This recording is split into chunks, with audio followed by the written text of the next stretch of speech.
must have been recruiting youngsters. The Balfour Declaration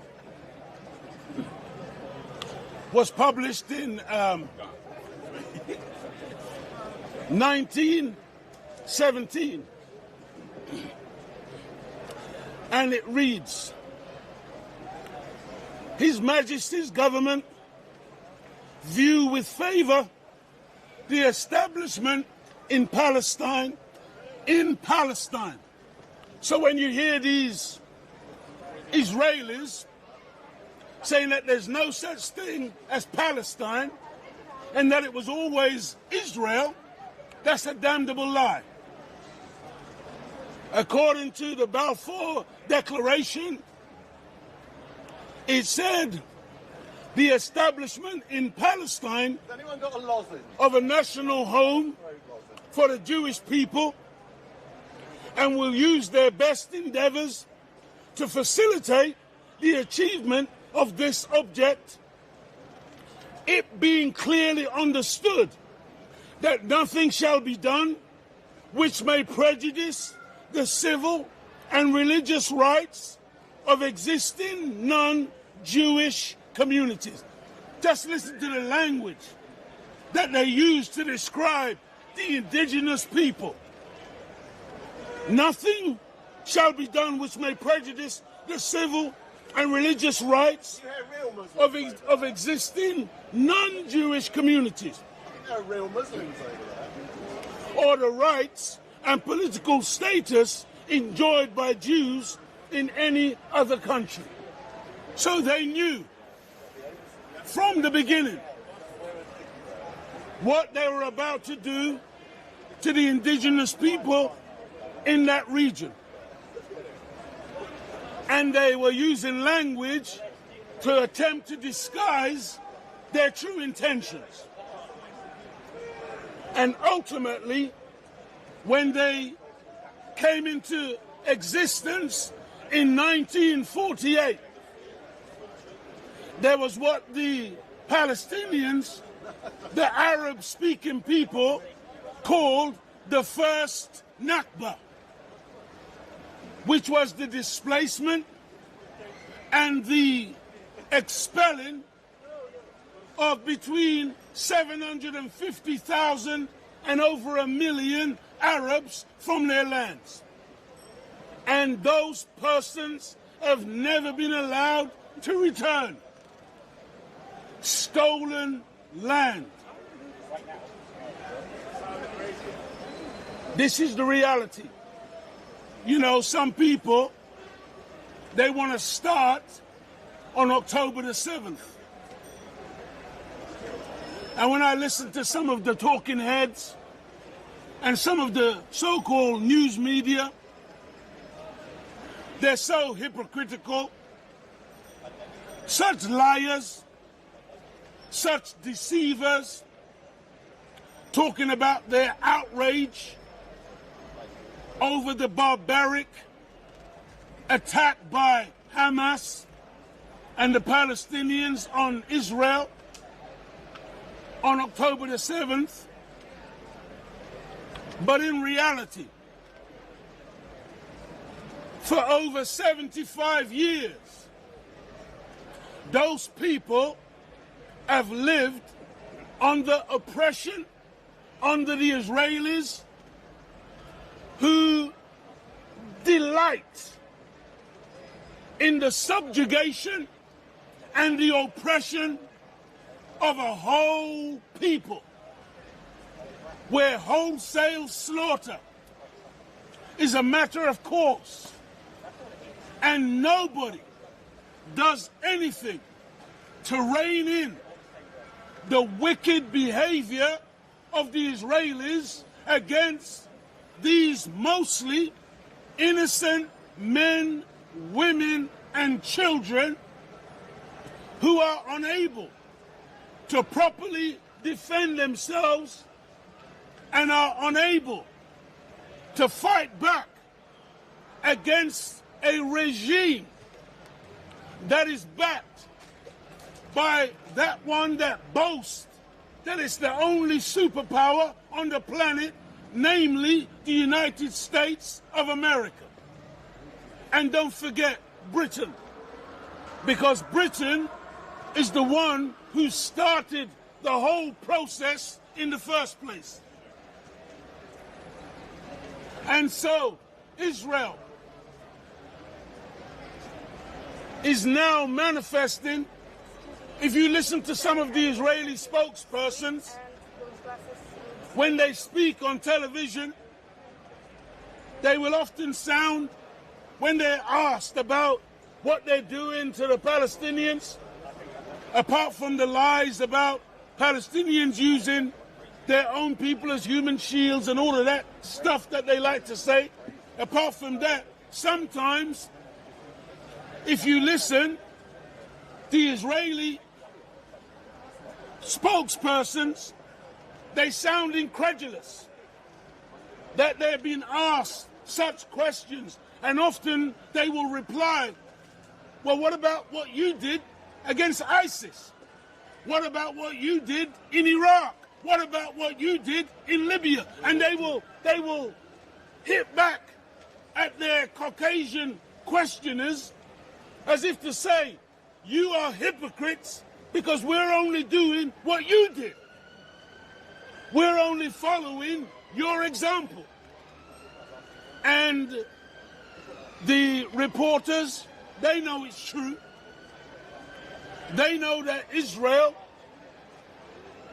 is an outpost of America and Britain. They know that Israel was planted in the Middle East to keep the Middle East under Western domination and Western control. That is the purpose of Israel in that region. Israel is not a Jewish state. It is not a Jewish state. According to Mr. Balfour, when he wrote to Mr. Rothschild, he didn't say they were going to set up a Jewish state. He was writing to set up a Zionist entity. And Zionism and Judaism are two completely different things. And in many aspects of history, they were at odds. And there are many Jews today who reject this idea of Israel or Greater Israel, who reject the idea of what has been done and what is being done to the Palestinians. But the mainstream media is not going to tell you that there are many in the Jewish faith who reject this idea that this is a Jewish homeland, when in reality it is like a military aircraft carrier in that place. It is a place that is militarized for continuous warfare. It is a place that is armed to the teeth by the Western powers, and that's why, even though they speak mealy-mouthed words and they make false declarations of condemnation or feeling sympathy for the Palestinians, at the same time, when they say, eventually they got to the point where they say, oh, there needs to be a ceasefire. We're working very hard to bring about a ceasefire. But in the meantime, here is 23 more billion worth of weapons. So you can continue to slaughter men, women, and children. I want you to imagine, I've lived in this country for well over 50 years. And I've seen, from time to time in this country, they accidentally, during a building project, they unearth a World War II bomb, unexploded. And when they find that unexploded ordnance, there is a huge panic and an emergency and an evacuation in order to protect that neighborhood, just in case that bomb should go off and injure a person or many persons, because they are demonstrating a care for their population and the fact that they don't want there to be any injuries whatsoever. They take no chances. That place will be cordoned off. The bomb disposal people will come in. Even if they have to put people up for days in a hotel, they will do whatever it takes to protect one life from being harmed. I want you to imagine for a second, especially those of you who have got children at home. I want you to imagine in excess of 16,000 children, many of them babies, being torn to pieces by 2,000-pound bombs supplied by the British and the Americans. And you think that at some point, when this is all done and over, that Israel can get back to business as usual and it's going to be normal runnings? I mean, honestly, you live in a strange universe.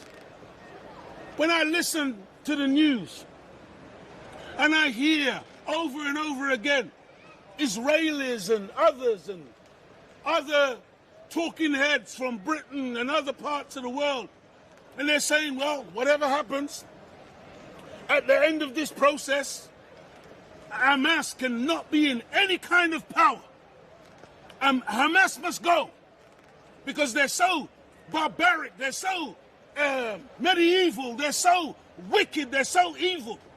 There's no way that they must ever be in any authority over Palestinians in that region. And I think to myself, wow, okay. So what are you saying about Netanyahu? What are you saying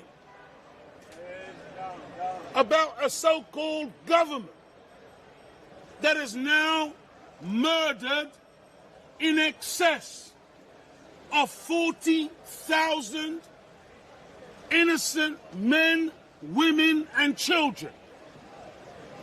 According to the popular medical magazine in this country, Lancet, they estimate that the death toll could be as high as 186,000. Not to count those who are buried under rubble. I mean, it's really something. And as I listen to these talking heads, what comes to mind is that I'm not hearing anything new. It's just the standard stuff that Europeans do all around the world. Do you know what it's called? It's called regime change. When it was Yasser Arafat, you didn't like him. Arafat had to go. And eventually the Israelis penned him in his compound and poisoned him and caused him to die. Eventually, when they knew he was going to die, they let him go to a hospital in Europe and died.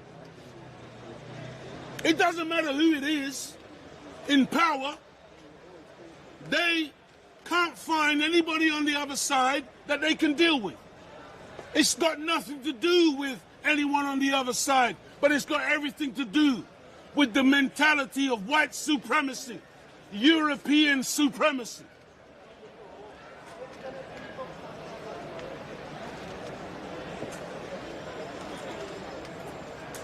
Now it's Hamas. They're the new bogeymen. And every time they find one.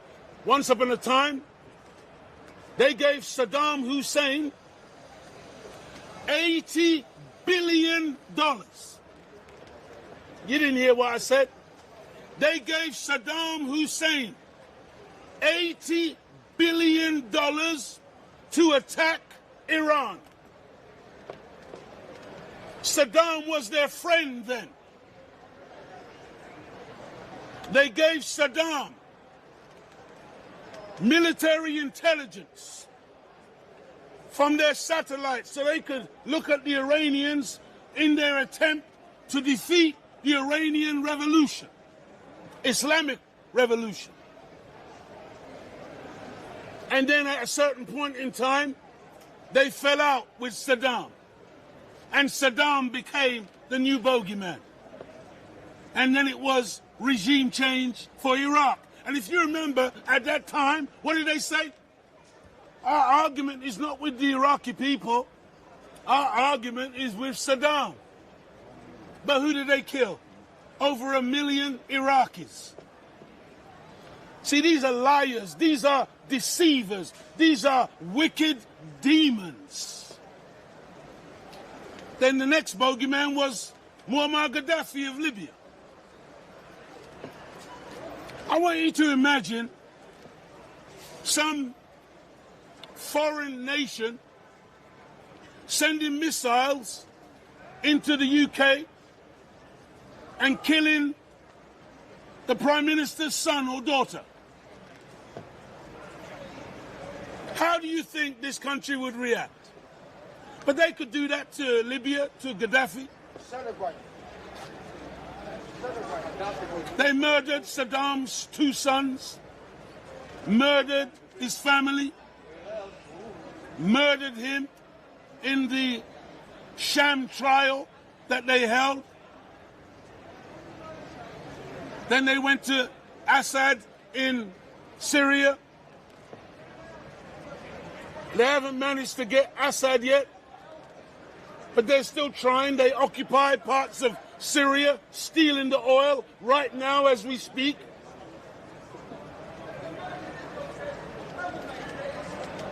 You all watch your news, right? And on the news, they're telling you about this bogeyman and that bogeyman. And you know, Vladimir Putin, he's the reincarnation of Adolf Hitler.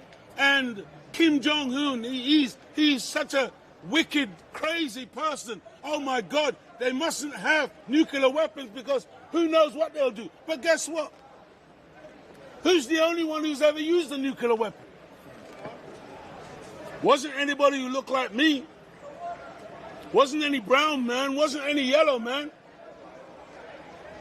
My recollection was that it was America who dropped an atomic weapon on Hiroshima, killing 150,000 people instantly and hundreds of thousands over the years, millions over the years through the fallout of nuclear contamination. And when that bomb dropped, not long after the Second World War, when that bomb dropped, America said, wow, it's wonderful, it works. Let's do it again. And so they dropped another one on Nagasaki. These are crazy, sick people. The Japanese were in no way threatening the West. But the dropping of those 2 weapons was to send a message to the rest of humanity that we are the boss. We're in charge. And if you step out of line, we can annihilate you. Because this is the mentality of might makes right. This is the mentality of white supremacy.